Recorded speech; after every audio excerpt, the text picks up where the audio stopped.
ഉറക്കക്കുറവ് നിങ്ങളെ അലട്ടുന്ന ഒരു പ്രശ്നമാണോ? എങ്കിൽ അതിന് പറ്റുന്ന ചില ഒറ്റമൂലികളുണ്ട്. നമുക്ക് നോക്കാം.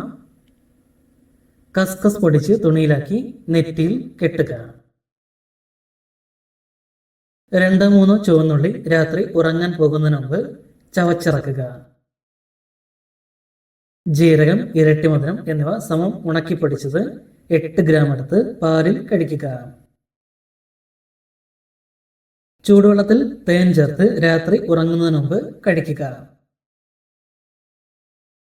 ജാതിക്ക അരച്ച് പാലിൽ കഴിക്കുക. രാത്രി ഉറങ്ങാൻ നേരം ഉള്ളങ്കാൽ നന്നായി കഴുകി തുടച്ച് വെണ്ണ പുരട്ടി തലോടുക. പാലും വെണ്ണയും കൂട്ടിച്ചാലിച്ച് തലയിലിടുകയും കാൽവെള്ളയിൽ പുരട്ടുകയും ചെയ്യുക. കുമ്പളങ്ങ പിഴിഞ്ഞെടുത്ത നീര് 1 ഗ്ലാസ് പതിവായി അത്താഴത്തിന് ശേഷം കുടിക്കുക.